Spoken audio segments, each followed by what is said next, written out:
Lagos Traffic Radio 96.1 FM. I did tell you we're going to be having another great conversation woven around the circular economy, but majorly on how best we can break the cycle of poverty using waste management and, of course, waste valorization as a proper recipe. We'll be talking about that shortly, but let's take you through the roads. Ajah corridor, we can tell you free flow of traffic from Jubilee Bridge connecting Ajah inwards Abraham, Adisoya and Ogombo Road down to areas like Olokunla, all looking pretty good. From there to Ogidon is a smooth ride as we speak right now. Ogidon connecting ShopRite, Crown Estate, Awoyaya, Lakowe, as well as Eleko Junction, extending to the T Junction, and Ayeturu is moving pretty fine as we speak right now. Return journey, Ayeturu linking up with the T Junction, heading towards Eleko Junction, all those areas, Schoolgate, and of course, Abijo,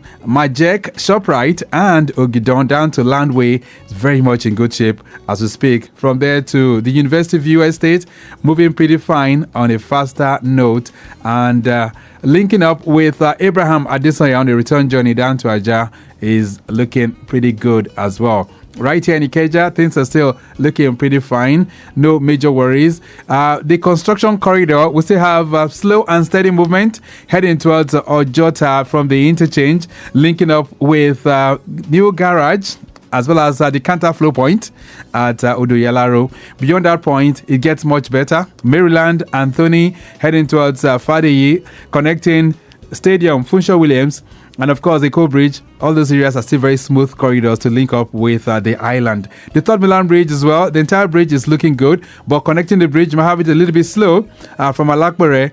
Nothing unusual. Fuel dispensing activity, but of course, they are properly streamlined within that corridor, so no major worries as well. Okay then, so some 3 weeks back, we started this conversation when we reflected a bit on circular economy and the imperatives for a robust development of Lagos. So today we're taking that conversation a notch higher. We're trying to break the cycle of poverty through innovative waste valorization strategies. And joining me in the studio right now, I have Titi Oshodi. She is the special advisor to the governor on climate change and circular economy. Madam, it's nice to have you in the studios. Good morning. Thank you so much for having me once again. And how are you doing? I'm good, thank you. I'm so excited to be in here, especially with the live camera. The live camera. This is really, really important. I was just about to ask you, so what do you make of that? Is it the first time you're seeing this kind of thing here? This is the first time. I just had no idea. This is how you project. This is how you forecast, the ways, the highways and the streets. This is really, kudos to Lagos. This is definitely 21st century material. We have to give it to our governor. Right, definitely. He's the one driving all of this. Yes. And we so appreciate him for it. Oh, yes. All right, then. So 3 weeks ago, we started the conversation on circular economy and the significance for a robust development of Lagos. But for those who missed that session, Mrs. Oshodi, let's rewind a bit to just dwell on that. What is circular economy? So we said that circular economy is essentially an economic tool that is used to help our communities and businesses to manage their waste, to generate revenue, and to be able to scale businesses from. So it's a financial and economic empowerment tool, essentially. Right. So this is where we are driving right now. And I remember asking you, is this concept indigenous to us or is it a global practice? I said it's a regular concept, for people who even make for our homemakers, because if you do not want waste in your home, if you do not want waste in your office, then you have to develop tactics and strategies to be able to reuse, to reduce, and to recycle materials that you are either connected to emotionally, or if that you would like to use, or if you think that you do not have that culture of leaving things or throwing things away, then you can devise strategies of reusing them. Right. So that is essentially what circular economy is about, how you're able to infuse longevity into whatever you use, and even at the point of production, you have an idea of what you're going to use that item for at the end of the journey. Right. So in terms of the consciousness level, and I need you to get closer to the microphone, by the way. So, but in terms of the consciousness level right here in Lagos, how do I tell the market woman, the meat seller out there, that these waste that are generated from whatever activity they're into is money? It can be turned to money in their hands. How do I tell them and they will begin to believe me? Well, first and foremost is just creating that awareness and getting them to see the believability of it. That's why we're simulating projects. That's why we're throwing out initiatives so that they can feel, we can immerse them in the experiential opportunities that we're projecting. Community by community. Right. Yes, and also just to make them find value by themselves. So by testing it, by seeing that they can actually make something out of it, word gets around.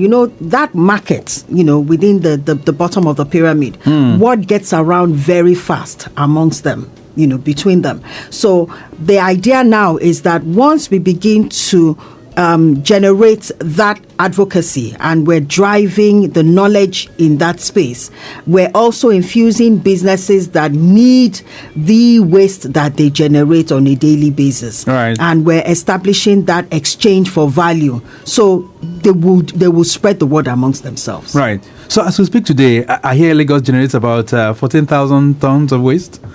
Is that correct? Lagos, yes. Lagos generates there are about 14,000 tons of waste, and that's on an annual, right? Right. We haven't even been able to optimize up to 4% of that waste. So yes. I'm just curious. So this 14,000 can generate huge sums of money, so to say. That is the idea. That is, the narrative that we're driving out right now, that there are economic opportunities that are availing in the waste that we generate.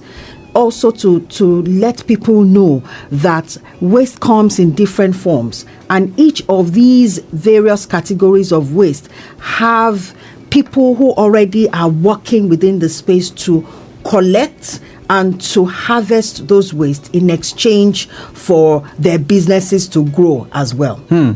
So let's talk about this waste valorization. Yes. Is that one of the concepts under this? Waste valorization is essentially how we process waste in exchange for something else. So within the ambit of eco-circulate, what we have done is recycle the existing infrastructure within the Lagos State Administration. We have social amenities that are inherent within the transport system, within the health industry, within the telecommunication, within the food industry. So the commissioners within that ministry are people that we have collaborated with, and that's one of the beauty of this event or of this project in itself. We've been able to collaborate with several key agencies across Lagos State, like LASRA. LASRA has the mandate to keep data according to the number of residents, within the metropolis. We help them to be able to get those numbers and coagulate the feed that they need. We work with LASHMA as well, because they also want to be able to drive the executive order that the governor has set out, to ensure that the citizenry of Lagos have access to social insurance health scheme. Right. And so, we're also helping them to be able to get that, because at the end of it all, we need to aggregate data that would help us to be able to simulate the preferred solution per location, and we also need to be able to use it to drive and design the policies that will be needed for the regulation of these spaces. So let's talk about data now. So where are we in terms of data for this valorization? At this point in time, we have already piloted 2 projects. We did one at Idiaraba under the Leave No One Behind scheme, and we've been able to draw data within Idiaraba up to about 1,500 community members. Okay. The idea is that we're going to expand it. So we have a follow-through sustainable plan that is in space right now, and we're working with quite a number of material recovery enterprises to do that. They're the ones that will give us, on the back end, the numbers when they start to cultivate and when they start to chronolize it. Right. We also have numbers that are developing in Badagry, but also understand that we're scaling this across all local governments, right? So the plan is to have at least 2 to 3 communities and within the LCDAs. So we are looking at 57 local governments, including the LCDAs. And in each of those communities, the plan is to have a hub model where these material recovery enterprises and the private sector would have a handshake in terms of establishing the infrastructure for collection. Right. And at each point, when the community members come in, we have a chance to be able to capture data, to be able to capture the details. And we're also going to be interfacing with LASRA and with LASHMA as well to ensure that we're touching all of the spots within Lagos. All right. So would it be right to say that most of the things that you do will help probably have a handshake with some of those agencies that are under different ministries, so to put it fair and square? So is it likely that you're going to be working with Loma, right? Absolutely. We worked with Loma at Badagry because there's no way we cannot interface with agencies like Loma or LASEPA or or the even those who do deforestation. This is the reason we are driving economic empowerment, right? But we're using waste as a tool to grab the opportunities or to unlock the opportunities for empowerment. So what would you say to those who would say, well, all well said, fair and square, but this sounds like duplication of efforts? If you look at what has been in existence before with the likes of Loma, they are reduce, reuse, and recycle, all those kind of concepts. Will it not amount to the same thing? No, because we're staying the same. It's the same message that we're driving. Like I said, that we had started, Loma had drawn this program like this. If you remember when they were doing the identify your bags, and they had bags in different colors. Right. Now, the gap at that point was that at some point, people could not even understand what color of bag would be used for what waste item. That's one. Two, the sustainability of that culture in itself, was another aspect that we need to bridge as fast as possible. This is the reason.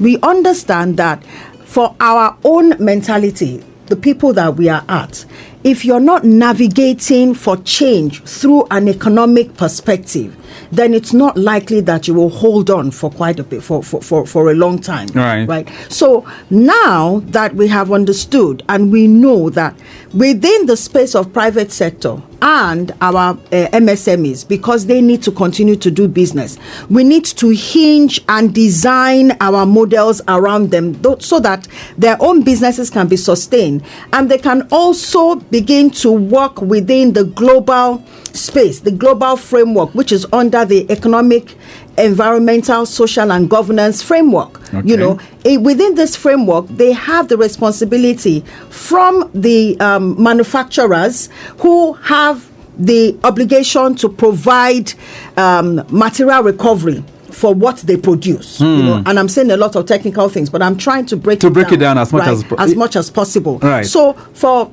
companies like Coca-Cola, for companies like Leslie, they have the obligation to pick up all of their waste that has been dispersed through their distribution network, right?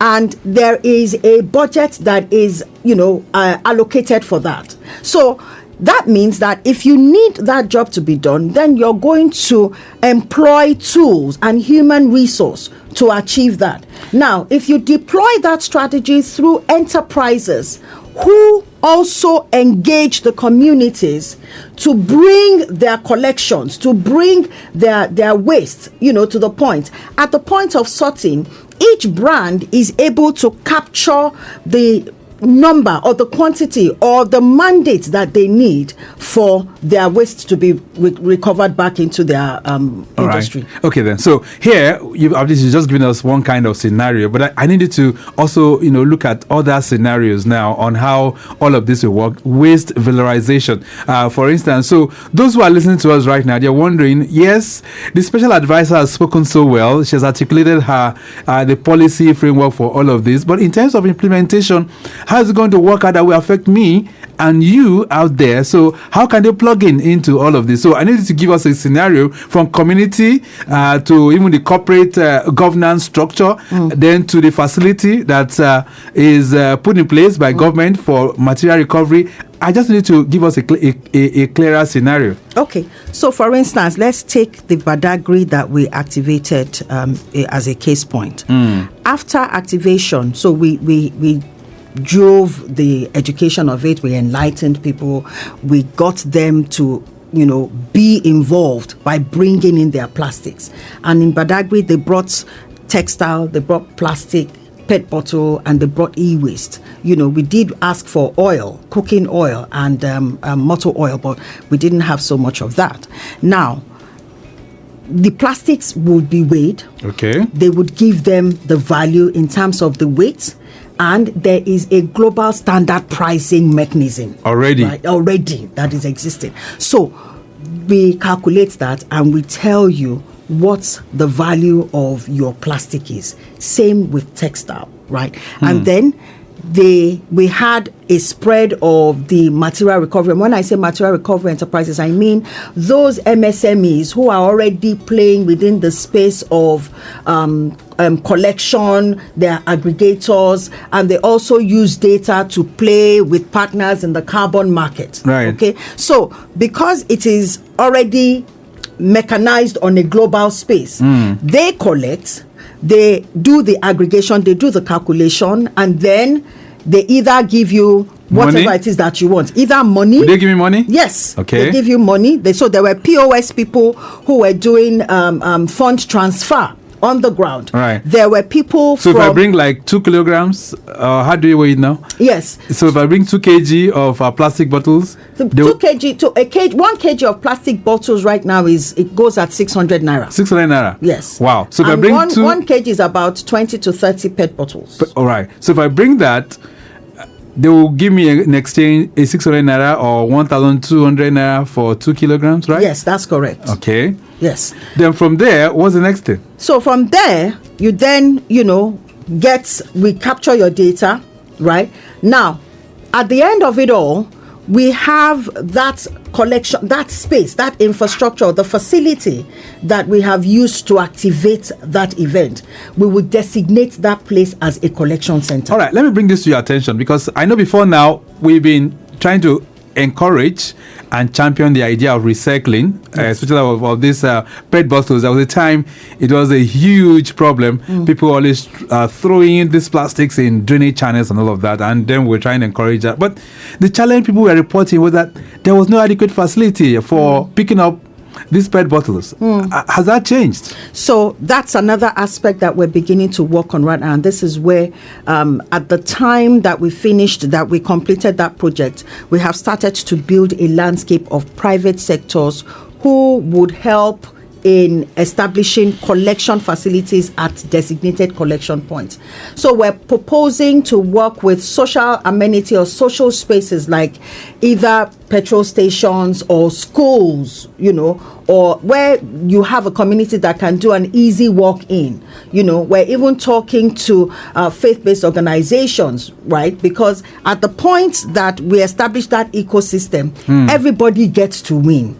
Even if we're going to the faith-based organization, they can develop human resource and human capacity within that space for their people as well. So all we need is a space to be able to establish a good, structured collection facility that people can go and drop their items, and they can get either a token after it is weighed, right? And what it means is that at each collection center, the devices, the mechanisms, the infrastructure that is needed for that proper value chain to be established, you will have human resources and all of that established there. So the private sector have a role, and we're also beginning to have a conversation with some organizations in that place. All right, then Lagos Traffic Radio, that is 6.1 FM. Your side mirror this morning, we're taking a microscope make a microscopic look at how best to break the cycle of poverty using waste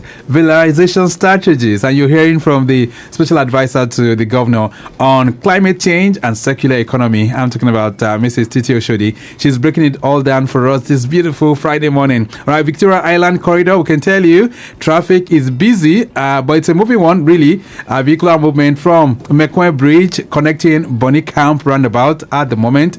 This is due to high influx at the intersections, and of course the roundabout is also responsible. Descending from Bonny Camp Bridge inwards Ahmadu Bello Way is a moving traffic at the moment. Slow when you're approaching Mobile filling station. Of course, we have a fuel dispensing activity going on there, so it's a busy one. Appreciable movement continues after the fuel station at Detokumbo at Demola, and then getting busy approaching a hotel roundabout. This is due to the high influx that we have within that particular corridor. I just say Adeogun, legally Ayanride, as well as Oniru Axis, Water Corporation, cool and calm at the moment, no major worries.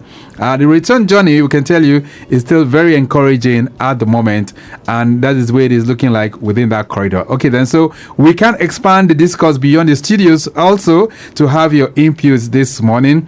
And so if you want to ask the special advisor to the governor on climate change and circular economy, any question, feel free to connect with us at the moment. 080 99 120 777 and 091 53877127. Okay, those are the numbers that you can use to connect with us. Of course, as we can also take your messages too, as they connect to come in as well. So Mr. Oshodi, let's get to this. So when you look at what we have on ground right now, infrastructure wise, where are we with the infrastructure for proper waste valorization? Where are we? Okay, so I think that, like I said again, we already have existing infrastructure within various agencies in Lagos that we're going to tap into to create value in exchange for waste that we propose to collect. Okay. We already have a landscape of small, medium enterprises who also are willing to collect waste. We now are building a portfolio of private sector people who are going to establish the infrastructure, who are going to establish the mechanism and the technology that we desire, so that this process is as seamless, is as convenient, is as affordable, and is as accessible for our people as much as possible. So what kind of technology are we talking about here? We're talking about, there are machines that are called reverse vending machines. Oh. Yes. Okay. If you go to countries, to the Western countries, you just have something like an ATM machine. Oh, yeah. It's a bigger one. That's true. And people can just haul their items, whatever it is that they want in exchange, and they dump it into these machines, and it gives them the value and brings out. There are processes that you go through, automated processes,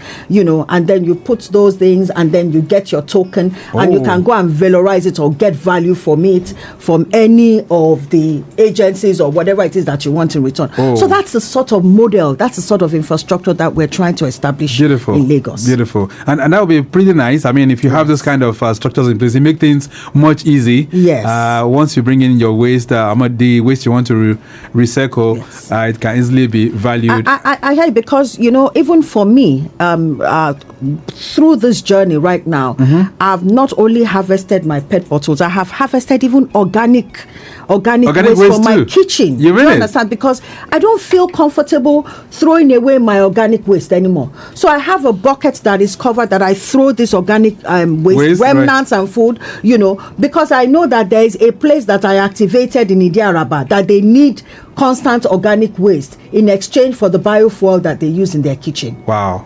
So imagine if the estate that I work, that I stay in, if I'm able to harvest all of their organic waste, and right there within the community there is a device or there is somewhere that we can feed that organic waste in exchange for either electricity or for biofuel or for kitchen for kitchen purpose. You understand? You know that we're not only going to be reducing, the pressure on the landfills. We're not only going to be reducing the pressure on enforcement, which government spends a lot of money on, but we're also going to be unlocking opportunities for people who can work within that space, because you need people to be able to harness and ensure that those systems are in place. Right. Businesses who are also collecting those waste as well can continue to expand and grow their businesses. So, I'm having some messages that are Yes. coming in here for you here. This one says, "Good morning, Victor." And the SA say, "How can waste valorization create job opportunities for low-income individuals?" Thanks. Bola Tito is sending that one in. Bola Tito, thank you for that question. I'll give you a quick example. The lady who came, the business person who came as a textile recovery waste material person, right? She left that place with almost 3 tons of textile. Wow. And because she did not envisage that she would have that volume of waste, she actually engaged 4 women in that community to help her with the sorting, with the taking out of the accessories. With waste, with textile, you take out the button, you take out lining, you will stretch out, So she had to engage 4 to 5 women for a few days, right, to be able to help her with the sorting and the segregation of her textile, which she hit so much. Now, imagine if we have that sort of thing sustained within communities. That's a clear example of job opportunity. Right. All right. Then this one says, "Good morning, Traffic Radio. How does the Lagos State government support? How does Lagos State government? Okay, let's take this call. Hello there. Good morning. Yes, good morning. All right. What's your name? My name is Bode. Bode. Where are you calling from? I'm calling from Surulere. Okay, but I'm getting some excitement in the studio this morning because the essay is giving me some kind of revelations on some of the things that we can do instead of throwing waste away. She's making me realize that I can generate a whole lot of money. But what's your question to her, or what's your contribution?